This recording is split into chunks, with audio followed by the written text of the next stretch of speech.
ওনার বাবা গণতন্ত্রের কথা বলে প্রতারিত করেছে আমাদেরকে, একবার প্রেসিডেন্ট একবার প্রাইম মিনিস্টার, যারা যুদ্ধ করেছে যারা নেতৃত্ব দিয়েছে তাদের সবাইকে ল্যাংমারে বের করে দিয়েছে। মরহুম তাজউদ্দিন সাহেব, জেনারেল ওসমানী, উনি আইসা থার্ড টাইম আইসা দেশের গুন্ডা ফান্ডা লোকদেরকে দিয়া দেশ চালাইছে। আমি এমন একজন ব্যবসায়ীকে চিনি, মোহাম্মদপুর অন্তর 15টা বাড়ি দখল করেছে, তার ছেলে কমার্স মিনিস্টার। How come? আমি মনে করি যদি শেখ হাসিনা নিজে দুর্নীতি করতো, 2-4 হাজার কোটি নিয়ে যেত, মানুষ আফসোস করতো না। কিন্তু উনি করছে, উনিও খেয়েছে আর ওনার ফ্যামিলির সবাইকে খেতে সাহায্য করছে, প্লাস অন্যরাও সুযোগ সুবিধা নিয়েছে। মালয়েশিয়ার স্থানীয় সময় বুধবার সকাল 10টার দিকে কেবানসান বিশ্ববিদ্যালয়ের মিলনায়তনে শুরু হয় বিশেষ সমাবর্তনের আনুষ্ঠানিকতা। প্রথা মেনে প্রধান উপদেষ্টা ডক্টর মোহাম্মদ ইউনূসকে পরানো হয় নীল রঙের গাউন ও ঐতিহ্যবাহী হ্যাট। বাংলাদেশে ইসলামী সরকার গঠিত হবে। বিশিষ্ট বুদ্ধিজীবী রাজনীতি বিশ্লেষক ফজলুল হক সাহেবের একান্ত সাক্ষাৎকার আজকে। প্রবাসীরা যদি এবার ভোট দিতে পারে, এটা একটা দারুণ কাজ হবে। আমি মনে করি যে এই প্রবাসীদের ভোটাধিকার নিয়ে বহু বছর গেছে। শেখ হাসিনার 15 বছরে বারে বারে শুনেছি যে এই ভোটাধিকার হচ্ছে, ওই হচ্ছে, সেই হচ্ছে, তার আগের সরকার বলেছে। বহু বছর ধরে বিভিন্ন সরকার বলছে, আসছে যাচ্ছে, এক সরকার বারবার আসছে, কিন্তু সেই দাবি পূরণ হচ্ছে না। এটা এমন একটা কঠিন জনক কাজ যে এটা কোনোভাবেই শেষ করা যায় না। এবার মনে হচ্ছে যে ইউনূস সরকার সেই চ্যালেঞ্জটা নিয়েছে এবং যেভাবেই হোক না কেন প্রবাসীদের ভোটাধিকারটা নিশ্চিত করবে। রম না সম না, কেউ চেয়ে কেউ কম না। আমার ছোটবেলা কাটছে ঢাকা নারিন্দায়, তো আমরা ছোটবেলায় বলতাম রম না সম না, কেউ চেয়ে কেউ কম না, মানে দুই দলকে লাগাই যাওয়ার আগে এই কথা বলতাম, মানে এরও জোর আছে এরও জোর আছে, এও কম না এও কম না, বুঝলা, উস্কাইয়া দেওয়া, বুঝছেন?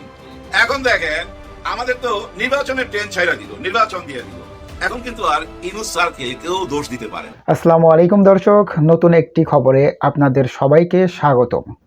আশা করছি আপনারা ভিডিওর শুরুটা দেখেই বুঝতে পেরেছেন আজকের নিউজটা ঠিক কতটা গুরুত্বপূর্ণ হতে চলেছে এবং ঠিক কোন দিকটাকে ইঙ্গিত করছে। তাই বলবো দর্শক, যারা ভিডিওটি দেখতে শুরু করেছেন তারা অবশ্যই নিউজটি না টেনে সম্পূর্ণ মনোযোগ সহকারে দেখবেন, তাহলে এই বিষয় সম্পর্কে আসল তথ্যগুলো জানতে বা বুঝতে পারবেন। তো প্রিয় দর্শক, আমি আর কথা বাড়াবো না। ভিডিওর শুরুতে আপনাদের যেই ভিডিওগুলোর অংশবিশেষ দেখিয়ে শুরু করেছিলাম সেই ভিডিওগুলোর বিস্তারিত আলোচনা দেখব।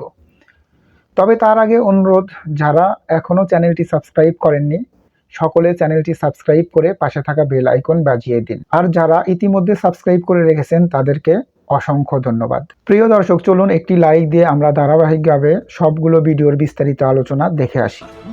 উনি বলছে যে আপনারা নির্বাচনে নাই না যান, এবং কবে নির্বাচন সেটাও জানাই দিছে রোজার আগে, তার মানে 12 তারিখে, ফেব্রুয়ারি 12 তারিখে নির্বাচন।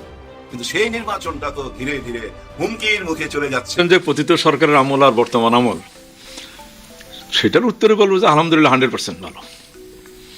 আমি আপনার সামনে কথা বলতে পারতেছি, যেটা আমরা গত 15-17 বছর কখনোই করতে পারিনি। তবে এই সরকারের আমলে সব কিছুই তারা করতে পারছে এমন নয়, কিছু কিছু ক্ষেত্রে তারা যথেষ্ট সাকসেস, কিছু কিছু ক্ষেত্রে এটা স্লো হয়ে গেছে, আর কিছু কিছু ক্ষেত্রে কনফ্লিক্ট অফ ইন্টারেস্ট আছে। এখন যদি বলেন যে কোথায় সাকসেস, সেটা বলবো যে আগে 15 বছর শেষ দিকে তো প্রত্যেক দিনেই এখান থেকে ডলার চলে যেত বাংলাদেশ ব্যাংক থেকে 100 মিলিয়ন, যেটা পৃথিবীর ইতিহাসে বিরল। সেই ঘটনা ঘটেছে এবং এতদিন পরেও তাদের বিচার আজও হয়নি, এবং যারা এটার সাথে জড়িত ছিল তারা কোনো কোনো ক্ষেত্রে এখনো বহাল তবিয়তে আছে। এটা আমাদের দুর্ভাগ্য। তারপর বলবো যে সেই ফুটোটা বন্ধ হয়েছে, আর আমাদের যারা ফরেন কারেন্সি আর্নার তারা এই দুঃসময়ে দেশকে অনেক সাপোর্ট দিয়েছে। তারা অন্য কোনো পথে না পাঠিয়ে ব্যাংকিং চ্যানেলে দেশে পয়সা পাঠিয়েছে, যার জন্য আমরা ইম্পোর্ট পেমেন্ট করতে পারছি, ধার দেনা দিতে পেরেছি। কোনো কোনো ক্ষেত্রে ধরেন এই ইলেকট্রিসিটি পেমেন্ট দিয়েছে। একবার নিচের দিকে দেওয়ার থেকে বাংলাদেশ ব্যাংক রিজার্ভ একটু উপরের দিকেই সাস্টেন করতে পারতেছে। এখন এটা ধন্যবাদ দিতে হবে আমাদের যারা সারা পৃথিবীব্যাপী আয় করে দেশে বসে প্রবাসীদের। যদিও আমার মনে হয় এয়ারপোর্টে এখনো আমরা সেই প্রবাসীদেরকে সম্মান দিতে পারি কিনা সেটা এখনো চিন্তার বিষয়।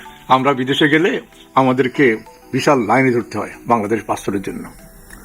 আবার এই দেশে আসলো ফরেন পাসপোর্টওয়ালারা সামনে দিয়ে চলে যায়, কুইক এক্সিটের মাধ্যমে, আর আমার দেশের লোকরা দাঁড়িয়ে থাকতে হয়।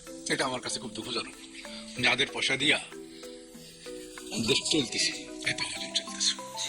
আরেকটা জিনিস ওনারা অ্যাড্রেস করতে পারেনি, কোভিডের পর হইতেই গার্মেন্টসের ডিক্লাইন ছিল, মেগা প্রজেক্টের জন্য মেগা দুর্নীতি করে মেগা ভাবে পয়সা দেশ থেকে নিয়ে গেছে। ওই জায়গাটা ওনারা ভালোভাবে অ্যাড্রেস করতে পারেনি, যার জন্য আমেরিকার এটার জন্য একটা হুমকিতে ছিল, সেটা ওভারকাম করতেছে হয়তো, কিন্তু অনেক বড় বড় গার্মেন্টস বন্ধ হয়ে গেছে, আমাদের এক্সপোর্ট কমে গেছে। তো সেটা এখন সেই মানি সার্কুলেশনটা কমে গেছে, যেটা লোকাল বেচা কেনা কমে গেছে। দোকানদাররা হয়তো কোনো রকমে দরজা খুলে বেঁচে আছে। এই জায়গাটা মনে হয় ভালোভাবে অ্যাড্রেস করতে পারেনি সরকার। সরকার কেন করতে পারে সেটা আমি জানি না, আমার ধারণা। আর রাজনীতির ব্যাপারে বলবো যে 100% ওকে, কমিশনগুলো গঠন করেছে, হয়তো সবাই মন মতো অনেক কিছু হয়নি, কিছু তো হয়েছে, অনেক কিছুতে অ্যাগ্রি করেছে। তা আপনি একসাথে বসা মানে, বিভিন্ন দল বসা মানে হচ্ছে কোনো কোনো ক্ষেত্রে একসাথে হবে, কোনো কোনো ক্ষেত্রে দ্বিমত থাকবে। এইটাই গণতন্ত্রের নিয়ম, দ্বিমত থাকার পরেও এগিয়ে যেতে পারে, সেটা হওয়া উচিত। এখন আমি সেই জায়গায় যথেষ্ট উন্নতি করেছে, এবং বাকি যেটুকু আছে সেটুকু কম্প্রোমাইজ করে দেশে ইলেকশন দিয়ে ওনারা ওনাদের মতো চলে যান, আলহামদুলিল্লাহ। আপনার কেয়ারটেকার উঠানোর মধ্যে 15 বছর তারা স্বৈর শাসন করেছে, কাউকে কথা বলতে দেয়নি, ঘুম করেছে, হত্যা করেছে, এটা তো বহুবার বলতেছি, এবং বহুবার বলতে হবে আরো। ওনার বাবা গণতন্ত্রের কথা বলে প্রতারিত করেছে আমাদেরকে, একবার প্রেসিডেন্ট, একবার প্রাইম মিনিস্টার, যারা যুদ্ধ করেছে, যারা নেতৃত্ব দিয়েছে, তাদের সবাইকে ল্যাংমারি বের করে দিয়েছে। মরহুম তাজউদ্দিন সাহেব, জেনারেল ওসমানী, উনি আইসা থার্ড টাইম আইসা দেশের গুন্ডা ফান্ডা লোকদেরকে দিয়া দেশ চালাইছে। আমি এমন একজন ব্যবসায়ীকে চিনি, মোহাম্মদপুর অন্তর 15টা বাড়ি দখল করেছে, তার ছেলে কমার্স মিনিস্টার। How come? আমি মনে করি যদি শেখ হাসিনা নিজে দুর্নীতি করতো, 2-4 হাজার কোটি নিয়ে যেত, মানুষ আফসোস করতো না। কিন্তু উনি করছে, উনিও খেয়েছে, আর ওনার ফ্যামিলির সবাইকে খেতে সাহায্য করছে, প্লাস অন্যরাও সুযোগ সুবিধা নিয়েছে। এবং সেই জিনিসটাই বর্তমান সরকার এবং আগামী দিনের সরকার একটু লিখে রাখা উচিত, যে ওদের এই অবস্থা হয়েছে, আমরা করলে আমাদের এই অবস্থাই হবে। এই দিক থেকে আমার মনে হয় সঠিক পথে আগাচ্ছে। তার ইলেকশনের ডেট অ্যানাউন্স হয়ে গেছে, ইলেকশন হলে যে উইন করবে সে দেশ চালাবে। আর ইলেকশন যত দেরি হবে, এই মব কালচার চলবে, আওয়ামী লীগের লোকেরা ঝাঁকে ঝাঁকে আসবে, অসুবিধা করবে, আর বিদেশে আমাদের অ্যাকসেপ্টেবিলিটি নষ্ট হয়ে যাবে। দেশের লেখাপড়া তো ডাউনগ্রেডে চলে গেছে। কত বছর শুধু বলছে যে GPA 5 দেওয়ার, যাই হোক না হোক, লেখাপড়া ছাড়া। এইবারই প্রথম দেখা গেল 30% 33% ভালো রেজাল্ট করতে পারেনি। আমি মনে করি, আমি অত্যন্ত দুঃখিত যে বর্তমান সরকার এডুকেশনের দিকে অত মনোযোগ দেয়নি, আর একটু মনোযোগ দেওয়া উচিত। শুনেছি প্রধান উপদেষ্টা গ্রামীণ ইউনিভার্সিটি করতেছে, উনি অন্য 100টা ইউনিভার্সিটি গ্রামীণ ইউনিভার্সিটি করবে কেন? উনি করবে ওয়ার্ল্ড ক্লাস ইউনিভার্সিটি, যেটা বিদেশ থেকে লোকেরা এসে পড়ে এখানে। সেটা যদি হয়ে থাকে আলহামদুলিল্লাহ, না হলে আমার পার্সোনাল রিজার্ভেশন আছে, এটা দরকারই ছিল না। স্যার, বাংলাদেশের এই বর্তমান পরিস্থিতির মধ্যে, এই রাজনৈতিক এই অবস্থার মধ্যে আপনি যা যা তুলে ধরলেন, এই অবস্থার মধ্যে কি এই নির্বাচনে কি পিআর খুব প্রয়োজন স্যার? আপনার কাছে কি মনে হয়? আমার তো মনে হয় পিআর এই নির্বাচনে এই মুহূর্তে প্রয়োজন নেই। এই মুহূর্তে মানুষ যেটা বুঝে, ওয়ান ম্যান ওয়ান ভোট, সেটাতে আইসা আস্তে আস্তে এস্টাবলিশ করুক, অ্যান্ড পিআরের জন্য তারা তৈরি হোক। না তো নাই, কোনো কিছু হইতে হইলে তো মানুষের দরকার হলে এরা এসে একটা গণভোট দিবে, গণভোট দিয়ে পিআর নিয়ে আসেন। সবই এখন হইতে হবে এমন কোনো কথা নেই। এখন হওয়া দরকার তাড়াতাড়ি ইলেকশন, তাড়াতাড়ি পাবলিক রিপ্রেজেন্টেটিভ যারা দেশ চালাবে। ভালো না চালালে তো আবার ইলেকশন হবে, গণভোট হবে। ওইদিকে যান, কম্প্রোমাইজ করেন, দূরদর্শিতার মধ্যে দেশকে চালান। গতকাল কথা চিন্তা করি, আগামী দিন আগে আসেন। শীঘ্রই আপনাদের সঙ্গে দেখা হবে, তারেক রহমান বলেছেন। তার মানে উনি দেশে আসছেন, এমনটি উনি জানান দিয়েছেন। ওনার দেশে ফেরার বিষয়ে আপনার মতামত কি? উনি একটা বড় দলের নেতা, ওনার ইয়াং জেনারেশন, ওনার ফলোয়ার। আমি তো আগে একটা ইন্টারভিউতে বলেছি, শীতের দিনেও ওনার ফলোয়াররা পাঞ্জাবি পরে ওনার সাথে দেখা করতে আসতো। তো কেউ না কেউ ওনাকে ভালোবাসে। ওনার সেই ভালোবাসা নিয়েই ওনার নেতৃত্ব উনি ধরে রাখার চেষ্টা করেছে। এখন ভার্চুয়ালি ভালোবাসা আর সরাসরি ভালোবাসা, যেটার মধ্যে ব্যবধান আছে। এখন এখানে আসলে ওনার সহকর্মী অথবা ওনাকে যারা ফলো করে, সেই হিসাবে তো তারা উজ্জীবিত হবে, এবং উনিও দেখবে যে আসলে একটা জিনিস স্বপ্ন দেখা আর একটা জিনিস ফিজিক্যালি অনুভব করা, বিগ ডিফারেন্স। আমি বলতে পারি যে কোরমাটা একটু মিষ্টি হবে।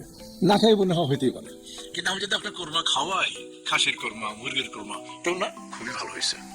এখন উনি ভার্চুয়ালি রেগুলারই চিন্তা করতেছে, হয়তো না ঘুমাইয়ে, এখানে টাইমের 6 ঘন্টা ডিফারেন্স আছে, না ঘুমাইয়ে মানুষের মিটিং করে, উই অ্যাপ্রিসিয়েট দ্যাট, সেই জন্য ওনার নেতৃত্ব ধরে রেখে পেরেছে। এখন দেশে আসলেও তো একই জিনিস, সকাল বিকাল সন্ধ্যা রাত 12টা 1টা পর্যন্ত কাজ করবে, কারণ তারা তার ফলোয়াররা তার সান্নিধ্য পাবে। এবং যেটা ভার্চুয়ালি ডিসেন্ট, এটা ব্যক্তিগতভাবে সবার সাথে আলোচনা করে আরো যে কেউ কম না। আমার ছোটবেলা কাটছে ঢাকা নারিন্দায়। তো আমরা ছোটবেলায় বলতাম রমনা সমনা কেউ চেয়ে কেউ কম না, মানে দুই দলকে লাগাই যাওয়ার আগে এই কথা বলতাম, মানে এরও জোর আছে এরও জোর আছে, এও কম না এও কম না, বুঝলা, উস্কাইয়া দেওয়া, বুঝছেন। এখন দেখেন আমাদের তো নির্বাচনের ট্রেন ছাইরা দিল, নির্বাচন দিয়ে দিল। এখন কিন্তু আর ইনুস স্যারকে কেউ দোষ দিতে পারে না। উনি বলছে যে আপনারা নির্বাচনে নাই না যান, এবং কবে নির্বাচন সেটাও জানাই দিছে রোজার আগে, তার মানে 12 তারিখে, ফেব্রুয়ারির 12 তারিখে নির্বাচন। কিন্তু সেই নির্বাচনটা তো ধীরে ধীরে হুমকির মুখে চলে যাচ্ছে। হ্যাঁ, হুমকির মুখে চলে যাচ্ছে। একটা কষ্টের কথা বইলা আসল কথা যাই, এটাও আসল কথা। এখন যেটা বলবো আপনারাও কষ্ট পাবেন শুনলে। আপনারা তো জানেন বিএনপির ছাত্র নেতা ইলিয়াস আলীর কথা তো আপনারা জানেন। উনি বিএনপিতে খুবই গুরুত্বপূর্ণ পদে ছিলেন এবং বিএনপির সাথে জড়িত ছিলেন।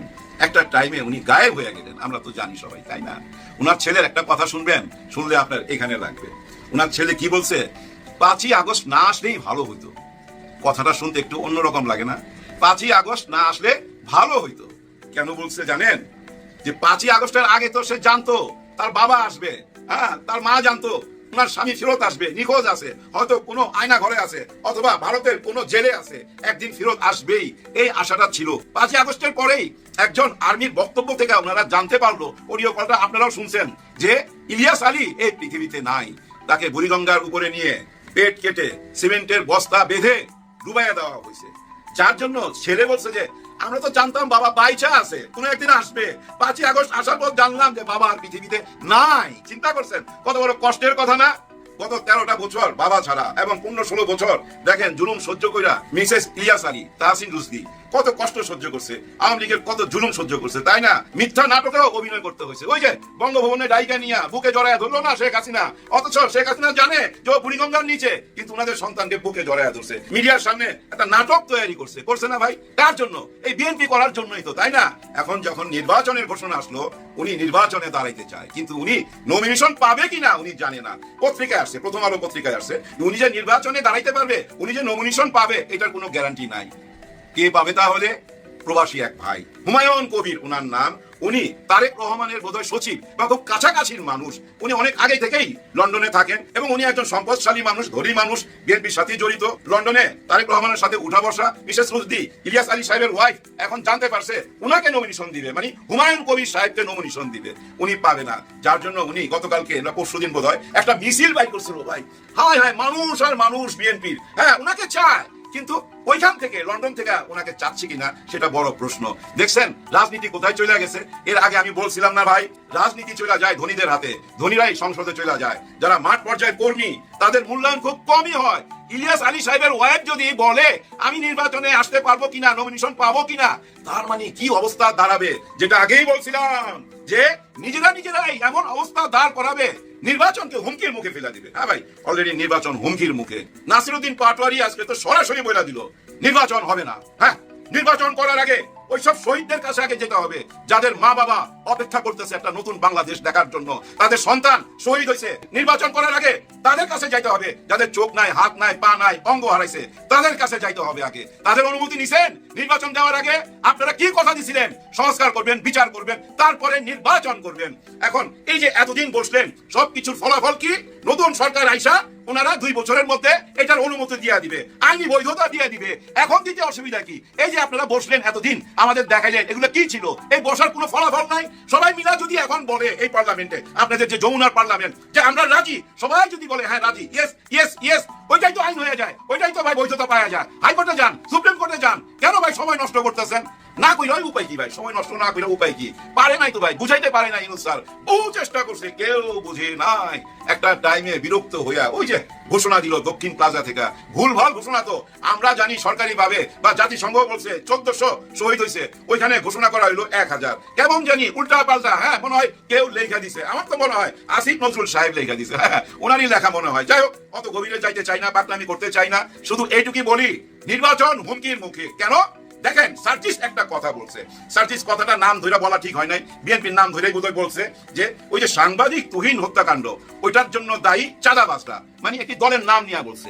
এটার জন্য একটা মামলা হয়েছে, 10 কোটি টাকার মামলা। একটা জিনিস মনে রাখেন, 10 কোটি টাকার মামলা করতে গেলেও ভাই খরচ আছে মিনিমাম 50 লাখ, নাইলে 1 কোটি। আমি জানি না ঠিক, এরকম একটা খরচ লাগে। প্রত্যেক কোটিতে কত অংশ জানি জমা দিতে হয়, ওইটা জমা দিয়ে মামলা করতে হয়, এরকমই আমি শুনছিলাম। তার মানে যে মামলা করছে সে কিন্তু ধনী লোক, কিন্তু উনি এই মামলাটা কইরা কি বুঝাইতে চাইলো, কি বার্তা দিতে চাইলো? মুখ বন্ধ করার বার্তা দিতে চাইলো। ওনার কথা থেকে বোঝা যায় সার্জিস না শুধু, পারলে নাসিরউদ্দিন পাটোয়ারিকেও মামলা দেয়। হ্যাঁ, নাসিরউদ্দিন পাটোয়ারির নামটা আসা উচিত ছিল, কারণ ও তো ভাই অনেক উল্টা পাল্টা কথা কইছে, তাই না? বাবর সাহেবের এলাকায় যায় বলছে 10 টাকা মাল যে আনলেন, বাবর সাহেবের এলাকায় যায় বলছে 10 টাকা মাল আনলেন কেন, হজম করতে না পারলে? আবার দেখেন চিটাগাং যায় বলছে শিলং থেকে একজন ডন আসছে এখানে, তার কথা বলছে, ওইটা তো সালাউদ্দিন আহমেদকে মিন করছে। বলছে তো ভাই ওই দুইজন তো হজম করছে, হ্যাঁ বাবর সাহেবও হজম করছে, এবং সালাউদ্দিন সাহেবও কিন্তু এটা নিয়ে কোনো বাড়াবাড়ি কথা বলে নাই। এখন চাঁদাবাজ বলাতে একটা মামলা কইরা দিলেন, এটা কি হইলো জানেন? জানি না মামলা কি হবে, এটা আইনের ব্যাপার। তবে এনসিপি আবার আলোচনায় চলে আসলো। 5ই আগস্টের ওই যে দক্ষিণ প্লাজার পর ওরা যে সাগর পারে চলে গেছিল, ওদের যে একটা স্যাড মিউজিক বাজতেছিল, ওই স্যাড মিউজিক থেকে আবার বুঝছেন ড্রাম বাজনা চলে আসলো আনন্দের। হ্যাঁ, এখন আবার সামনে নিয়ে আসলেন আলোচনায়। এই যে দেখবেন কোর্টে যখন জয়দেবপুরে ওই জায়গায় হাজিরা দিতে যাবে, তখন দেখবেন সমস্ত মিডিয়া চলে আসবে। ওই দিন কিন্তু সমস্ত পত্র পত্রিকা নিউজের হেডলাইন থাকবে সার্জিস। হ্যাঁ, এটা কি হবে ভাই বলেন? আপনারাই বলেন, যদি আপনি বিচারক হন, ধরে নেন আপনি বিচারক, আপনি কি রায় দিবেন বলেন? দেশের সবাই তো বলতেছে, অনেকেই তো বলতেছে, এই যে সিলেট থেকে সাদা পাথরগুলা কে নিয়ে গেছে বলেন, কার নাম আসছে আপনারাই বলেন। এই যে কিছুক্ষণ আগে দেখলাম নিজেরা ওইখানে পত্রিকায় লিখছে বিএনপি ও ছাত্র দল মারামারি কইরা একজন নাই পৃথিবী থেকে। বিএনপি ও ছাত্র দল, মনে হইতাছে যে দুইটা দল না, একটাই তো দল, তাই না? এগুলা যদি চলতে থাকে ভাই, নির্বাচন হবে, ইউনূস স্যার তখন কি বলবে বলেন? অন্য দল কি বলতেছে যে এতদিন আমাদেরকে যা কথা দিছিলেন সেই কথার ফলাফল কি, সেটা কই গেল? সংস্কার কই, বিচার কই? হ্যাঁ, বিচার চলতেছে ঠিক আছে, কিন্তু সংস্কার কই? আগের সিস্টেমেই তো নির্বাচন হইতে যাচ্ছে, ওইটা কি মাইনা নিবেন? না, নির্বাচন হবে না। নাসিরউদ্দিন পাটোয়ারি ডাইরেক্ট ডিক্লার দিছে নির্বাচন হবে না। আসলে ভাই হবে না। দেখেন এই যে একটা বিচার দিল সার্জিসের নামে, এটা একটা খারাপ বার্তা গেল না যে ইনারা কন্ট্রোল করতে চায়? ভাই বলতে দেন না, 10 জনের 10 কথা বলবে। আপনারা কি ভুলে গেলেন?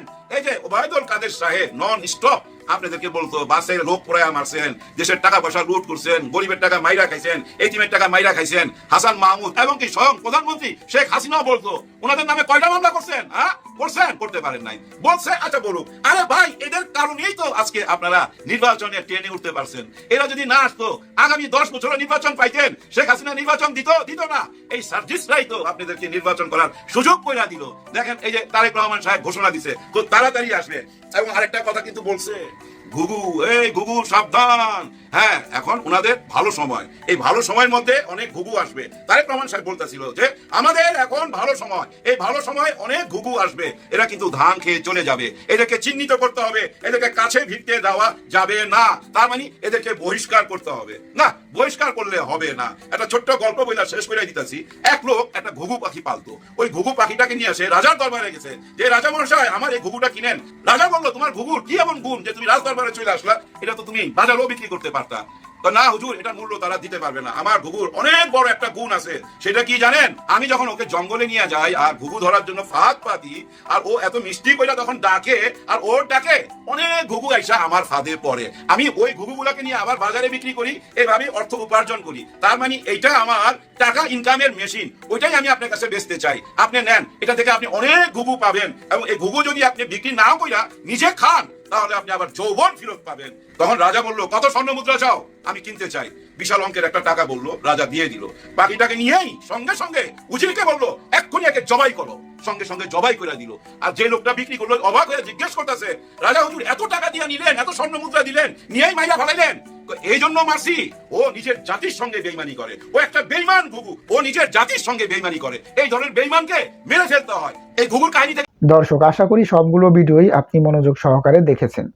সেই সাথে দর্শক, এই ভিডিওগুলো সম্পর্কিত যদি কোনো তথ্য বা মতামত থাকে তাহলে অবশ্যই কমেন্টস করে জানিয়ে দিন। এতক্ষণ সাথে থাকার জন্য ধন্যবাদ।